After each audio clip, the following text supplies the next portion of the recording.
All right, well, we're going to go ahead and get started. We've got a lot to cover tonight. I'm Rochelle Wilhite, the designated broker of Best Choice Realty. And I told Shannon when we were putting this together, I said, you know what, this might not have enough shelf life, but it's certainly something that we want to talk about is, do we trust an online evaluation to price a house in Washington and Idaho? And I think all of you probably know the answer to that. But we're going to talk about it anyways, because I think it's very valuable. My best friend, who was also a closed client, known her since I was 4 years old, she sent me an email and it just prompted another reason why I should probably do this training for all of you. So we're going to jump right in. Certainly, if you have questions, if you want to send them in the chat. I don't think I can solve all the pricing issues that are out there, deals that are falling apart. I mean, we do the best we can, but there's a lot going on, and it all has to do with price and how we price and how we set expectations. So more training to come on all of that, but just want to set the expectation. We're not going to solve all the problems tonight, but hopefully give you some tips and some tricks on how you can communicate better with sellers, buyers, or just the market, as you're doing your own market update to set the proper expectation. So let's go ahead and go to the next slide, Shannon. So this is the email that I got from my best friend. Her name is Krista Kenyon. She doesn't mind being on the World Wide Web. So I'm just going to go ahead and pull it right up. She sent me an email this morning. She said, any reason why this house won't sell? She probably knows I get this question a lot. And since Mother's Day of this year, I've received this question practically daily from other real estate brokers or from other agents, from other companies, or we're trying to find a strategy or trying to figure out what the sweet spot would be for the price. But she is curious, any reason why this house won't sell? We really want the student to come to, it's a private school that she manages, and their house won't sell. Their contract ended today. So basically this would be potentially a lead. And I don't know much about it except the address. So I am going to have Shannon go ahead and pull up 5823, go ahead and go into Redfin, and 5823 148th Place Southwest in Edmonds. So we're going to learn a little bit about Edmonds today, but I want to show it on Redfin, on Redfin's website. I don't know if we hyperlink that, Shannon. You might just have to go to Redfin, and I can do that real quick if you want. And Redfin and Zillow are still highly trafficked if you do a Google search. So most likely the clients are going to go to one of those websites. It is 2022, and last I checked, people still rely on online data. Although if you look at this, here's the property. So she linked it in her email so I could click on it really easily. But the first thing I noticed right off the bat is the Redfin estimate. 955, 515. And I'm assuming, I haven't looked this up, what they were listed for, but I'm just going to make the assumption that seller listed for 955 and they didn't get it done. When you go down on Redfin's website, you'll see that they have a Redfin estimate, and they have these little kind of scrolly bars where you can kind of click and see the comparables. And right off the bat, I noticed that they have one at 825. And then you see the little arrow 790. And if you keep going to the right, Shannon, there's like a little arrow in the middle. Yep. And you see one at 1,000,001. And what's interesting is they put on these dates when it sold, then the upper left-hand corner of the picture. And the 1,000,001 and some of the higher price points that are actually increasing, kind of screwing with the algorithm, if you will, those are all closing or sold in May or June, rather than July and August. So right off the bat, I know that the algorithm is not correct on this one because of when it sold. So May 31st, June 21st, all of those would have been probably mutual before the market adjusted, and certainly before the interest rates creeped up above 6. So it definitely it had an impact. So then I'm looking at this going, okay, then they give you a range if they're not confused enough, they put an estimate at 955, but look at this, the range they put, estimated offer range, 698 to 908. So if it really was a good estimate, why would they give you a range that's a lot less than the Redfin estimate? How can an online calculator be correct? And this is what consumers, they kind of look at this and they almost think like this is truth, when in reality, why would my best friend reach out to me and try to help? So I sent her a quick email back after just quickly jumping on the Redfin website before even doing a pricing or a CMA. And I said, the market has shifted. We had a record amount of listings being canceled and taken off the market. Edmunds saw an increase in listings and price reductions, well over 40%. The seller or your proposed student may be better to wait for a bit and then put it back on the market with another brokerage to get it sold. The Redfin Zillow calculators are all wonky and truly not calculating correctly. With my recent analysis, their home would be overpriced at the $955K Redfin estimate. And then I gave her an example. So I'm going to show you guys the example, but basically what I found was an example that was very close in proximity to that listing. It's still on the market as active. When on the market, it's been on the market for 60 days. They had it listed at $950 and they dropped it $100,000 to $850 and it's still sitting on the market. And I know this information because we have market intel. Real estate brokers who are very active and productive, like we all are that are on this call, we actually have insider information that is not being categorized or put into a database set like Redfin or Zillow. And so we have information that the general public needs to have access to. So we have to start building ways for consumers, my friend, as an example, to trust us. She would trust me over Redfin. She already knows Redfin is not as good because we've had many conversations about it. But many of your clients don't understand how those calculators are done or how they are put together. So it would take you some time of understanding what it is and how they calculate, and look at the fine print on those websites so that you can talk intelligently about that with your client. And then what I'd like you to do is you can also use a talking sheet. We have that available for you. Shanna, if you go to the next slide, I believe that's the next slide.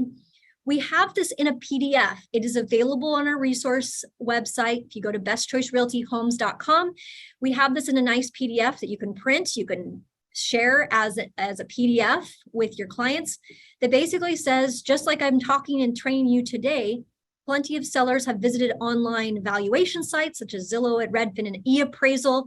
Others are shocked at the value of their home, shocked in a good way or shocked in a bad way. And sellers are pleased to know or not pleased to know when the values don't meet their expectations.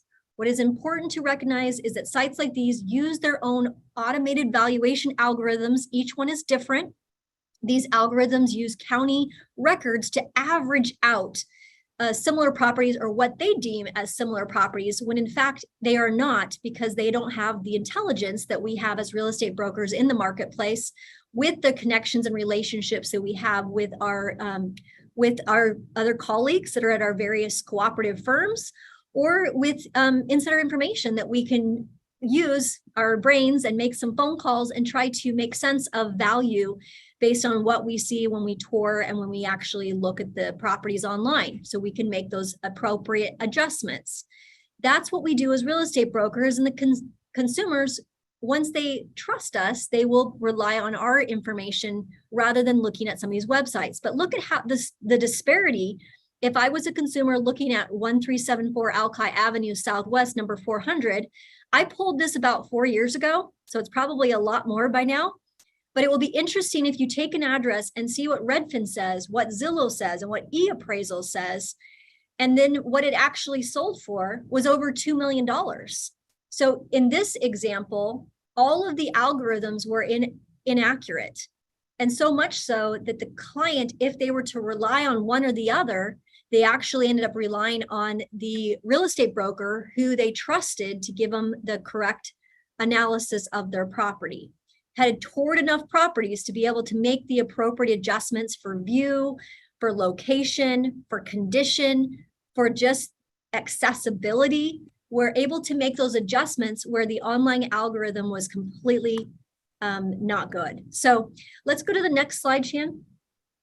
The other thing I want to point out to you is when you are representing a seller, help yourself, help the community.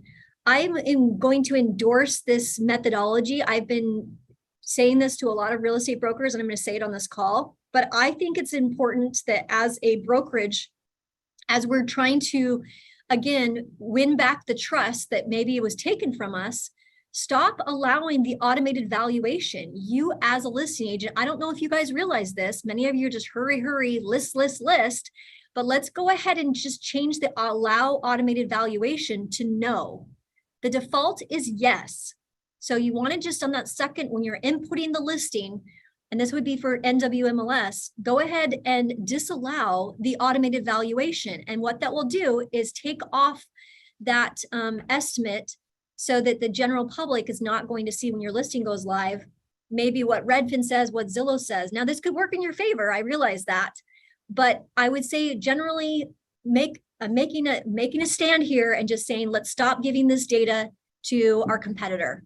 Let's stop giving it to, when we have two competitors that are big online, and stop giving them that data. And let's start taking back our data. When it comes to automated valuations, let's opt to go no on that. As far as prohibit blogging, it says yes. So that's a default.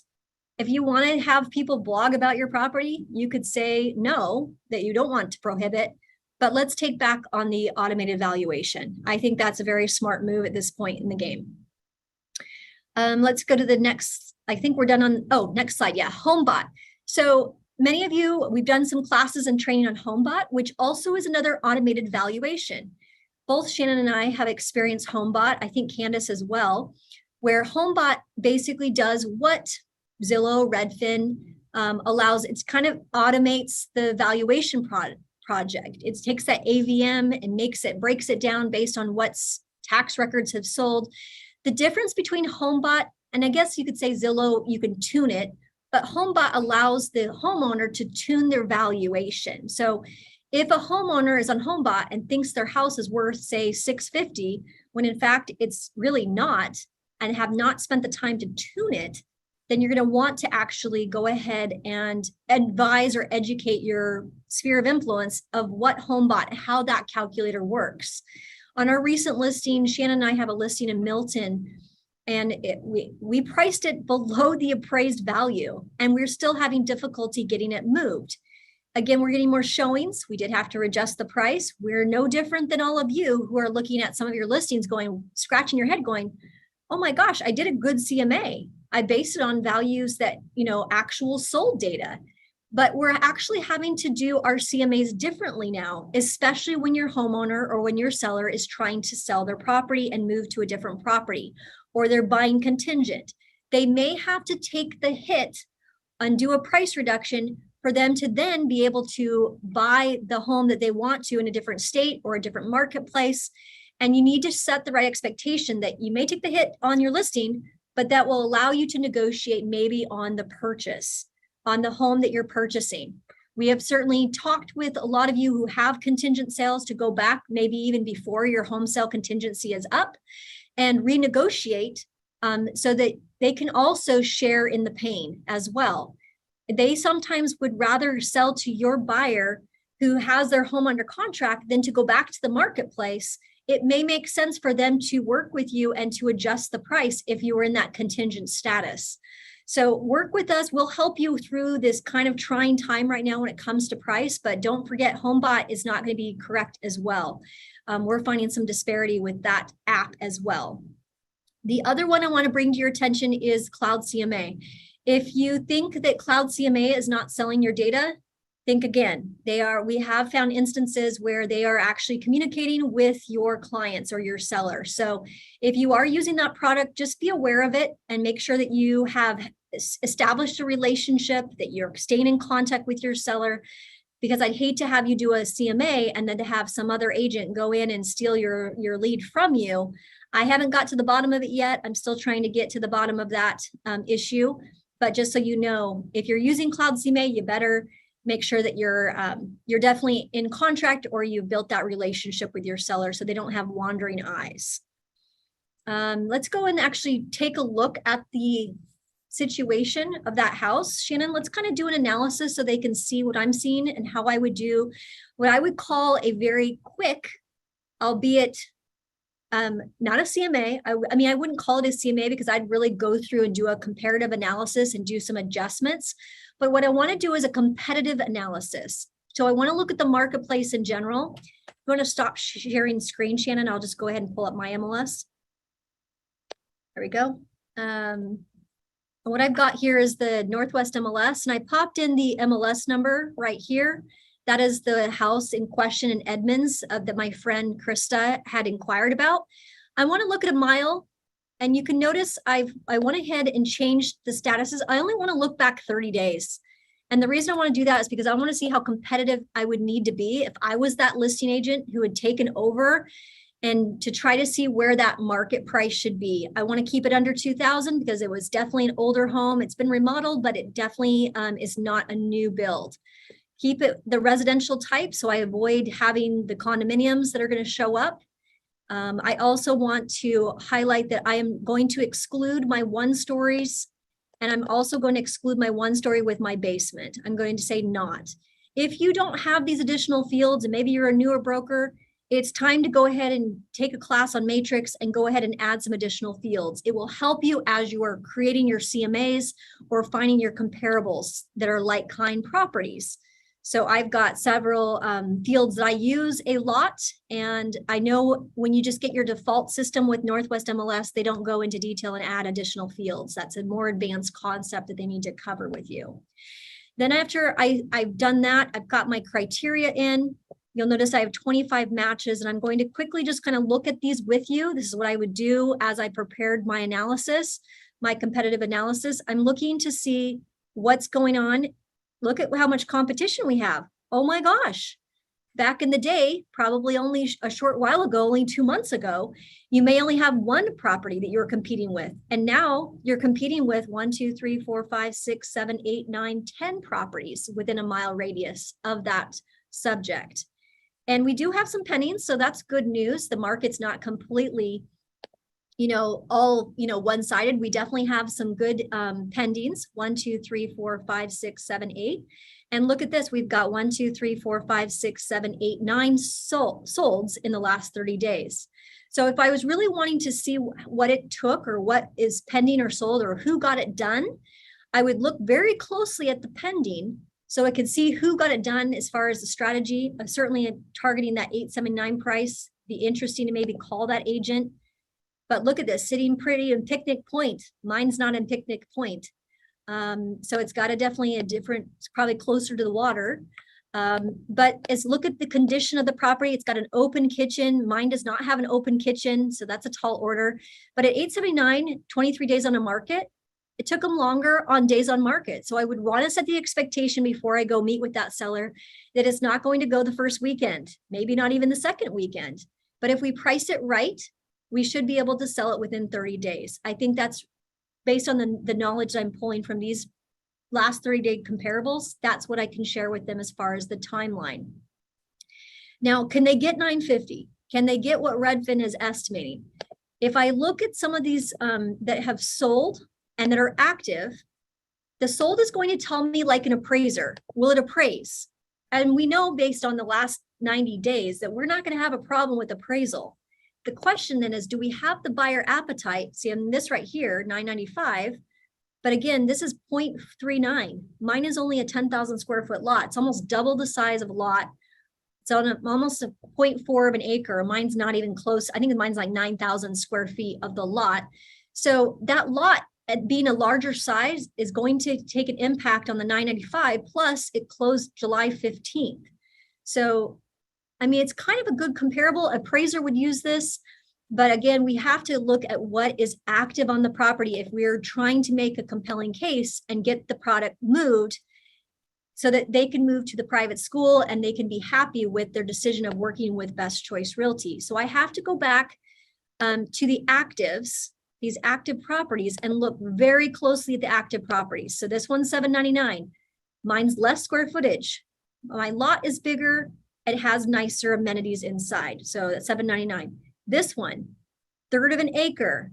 This is the one that I referenced in my email. All I had to do was give some market intel on this, and they've been on the market for 60 days, 4 bedrooms, 2 bath, listed at 950. They already tried the 950 and they had to drop to 850, and they still have not got it done.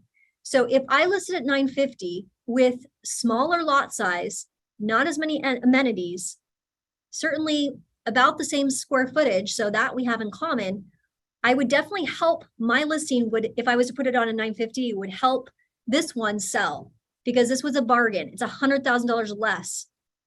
So, and it's within the same kind of area of the subject.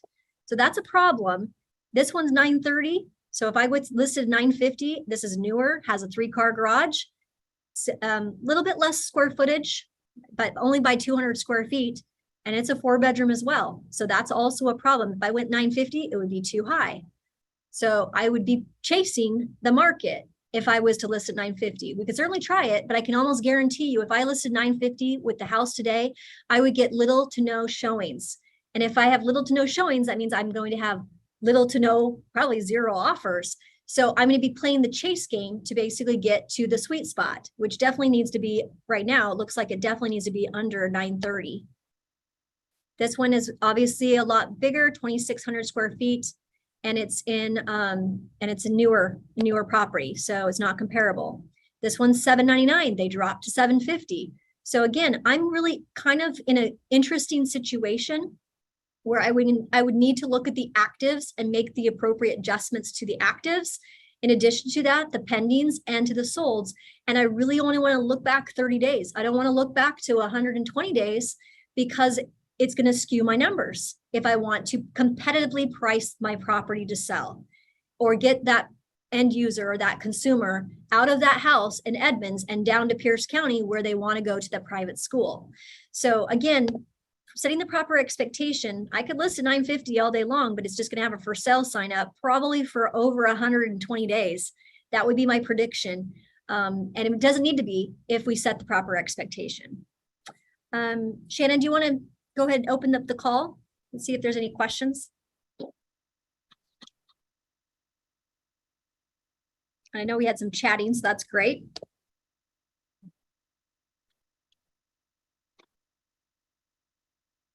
For those that are on their phone, just *6 to unmute.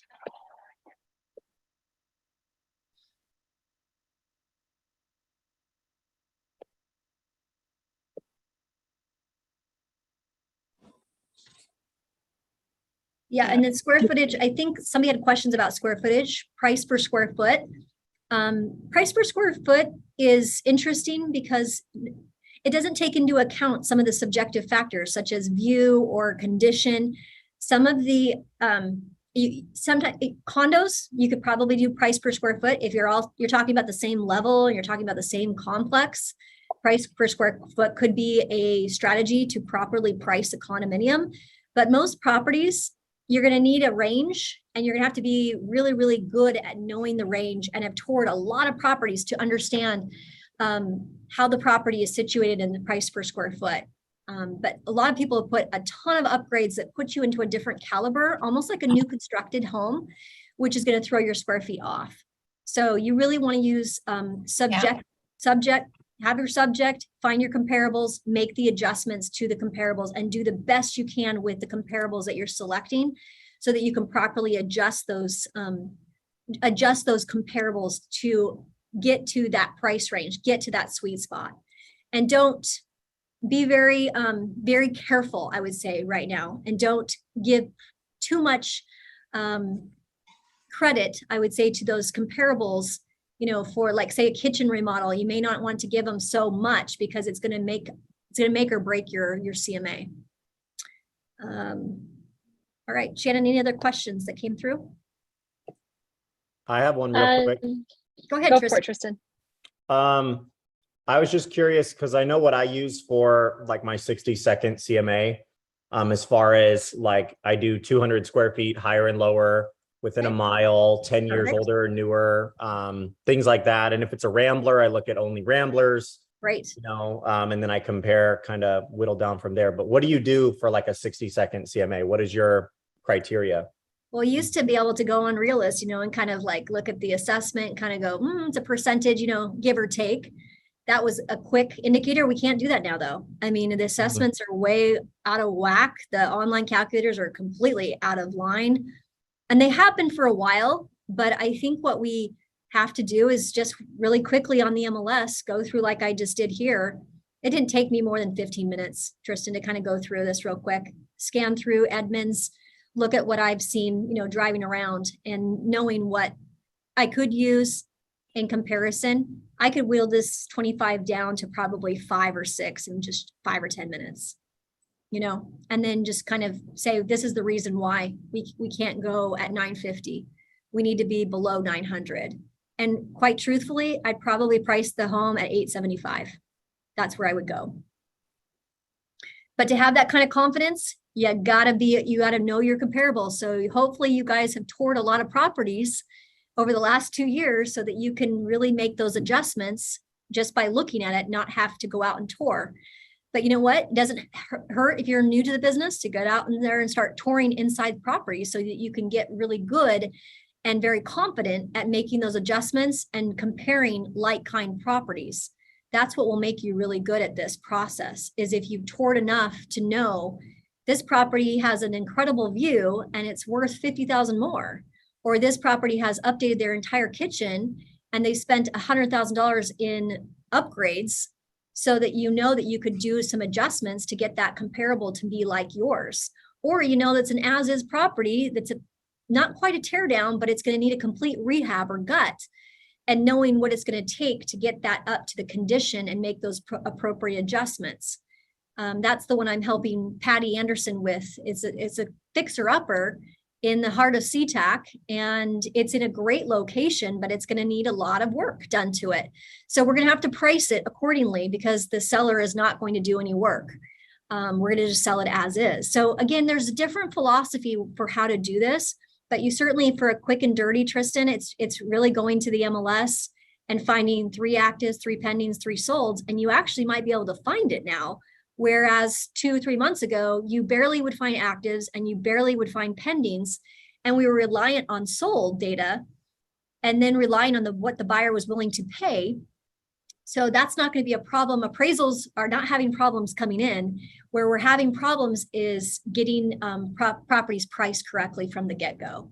And the way to kind of combat that is to think about what we had to deal with in 2008 time and look at the actives and price, in line with where we want to go. So if we wanted to, there was 10 properties on the same street back in 2008, we had to look at those 10 properties. And as a listing agent, we had to price. If we had somebody that was relocating or was going through a short sale, we'd have a certain process we had to follow. But if we were just a retail, just need to sell their house, we would price below what that active property would be and we'd get it sold all the time. So that strategy works competitively. You have to look at it from a competitive analysis rather than a comparative if you're trying to move some inventory or move some properties. And if the seller doesn't want to play the game or reduce the property, maybe it's something you don't want to take and invest a lot of money in. I mean, I've said no to a lot of listings just because it's going to take more advertising and more marketing and more of my time to do open houses than I'm willing to give. And it's probably better just to negotiate a referral and let somebody else do the price reduction game over and over and deal with a seller maybe that does not match your communication style or the way you handle your business. So, be choosy, but also be very strategic at how you work with sellers at this time. Any other questions? That was a great one, Tristan. And I wish there was an easy website. There really isn't. It's just your knowledge. It's going to take over. Kathy says, excellent clarity on listing pricing. Michelle, can you talk a little bit about days on market? Yes, days on market, people are getting really fussy about, and a lot of sellers think that, oh, if I just take it off the market, that, and I put it back to the market, that would be something that would help. Days on market is something that consumers are accustomed to looking at, but they're willing to overlook if there's something that's changed on the property. So if you are looking at longer days on market with your listings, you're going to want to do something different. Shannon, if you want to just pull up our listing in Milton, we are getting a lot more showings, and it was just so simple.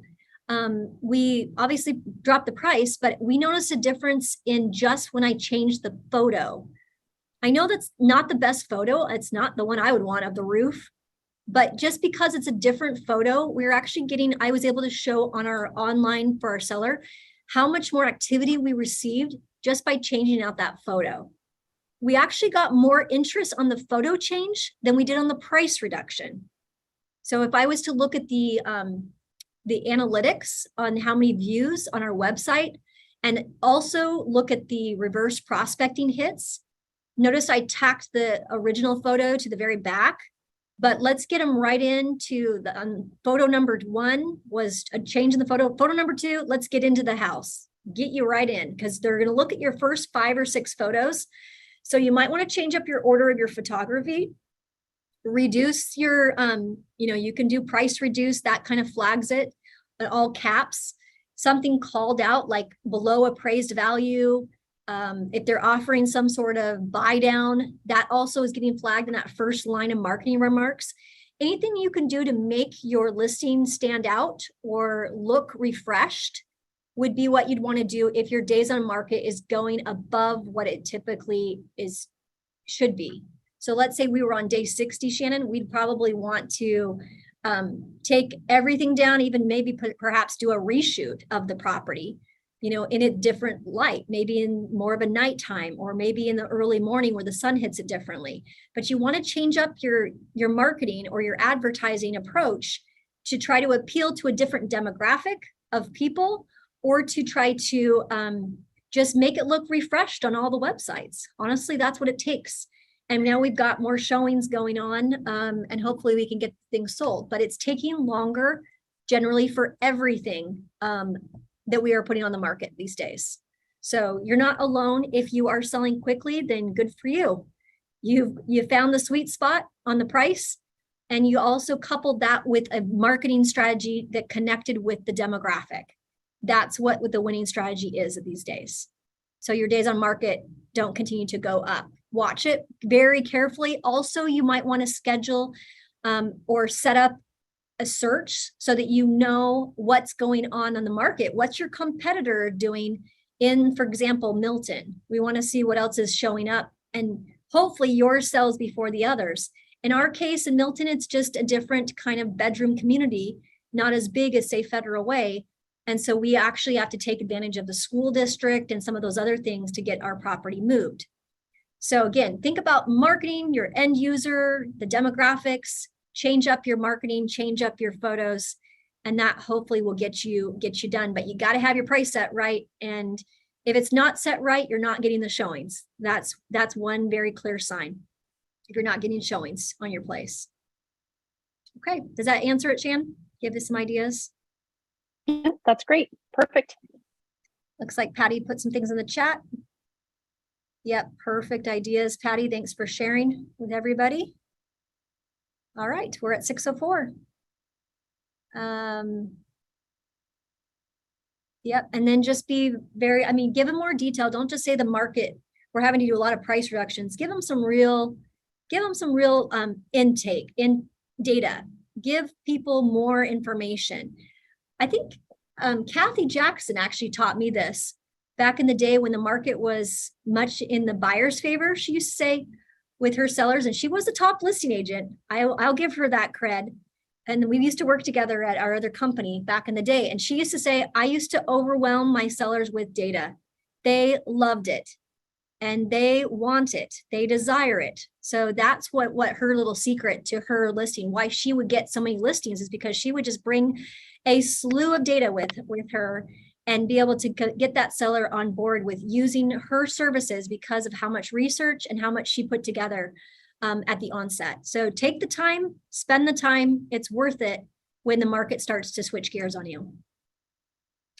Okay, awesome. Thanks, Guy, for sharing some good ideas there on square foot bath, comparable properties. Yeah, they all try to think they're comparable. They put Ramblers with 2 stories all day long over on those online algorithm. So hopefully you guys learned something today. We'll have a great week and we'll talk to you next Monday.